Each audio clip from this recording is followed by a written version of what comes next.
In journalism, it's all about asking questions, and the interview is one of our greatest tools.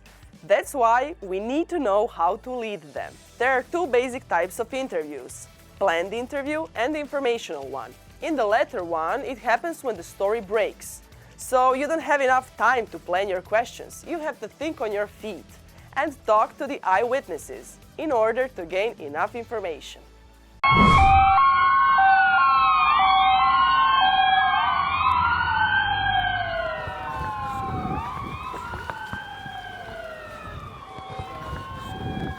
Kada će se studenti moći vratiti u svoje sobe, one koje nisu oštećene? Pa prema sadašnjim najavama uprave studentskog centra, studenti će i za 2 sata moći pristupiti, odnosno ući u sobe koje nisu oštećene.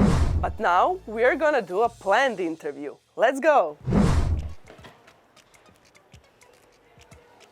First things first. Being polite is key, just like in real life.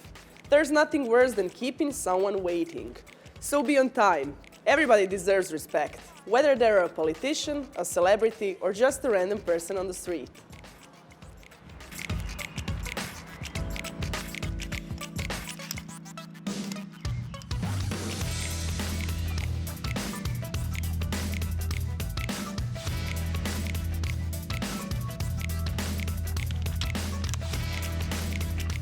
So, do you think that that was a good decision? Do you have any future plans? Do you plan to visit this place once more? Do you think that you're the right person for it? This was definitely not the way to start an interview. Keep your questions short and concise. Ask simple, direct questions. If the question is too long, your subject might forget what you were trying to ask. Think about it. Are you satisfied with your decision? Yes. Avoid closed-ended questions. Those are the questions that can be answered with only one word: yes or no. Instead, use open-ended questions that start with words like how, what, and why. How satisfied are you with your decision? Well, I'm really satisfied with that decision because it brought out a lot of new questions that have to be answered. Do you think that it was a bad decision? Well, yes, it could have been better. Don't suggest possible answers to your interviewee. Keep in mind that journalist has to stay objective and neutral. Besides that, if you ask the same question without offering an answer, you might get more credible information. What do you think about this decision?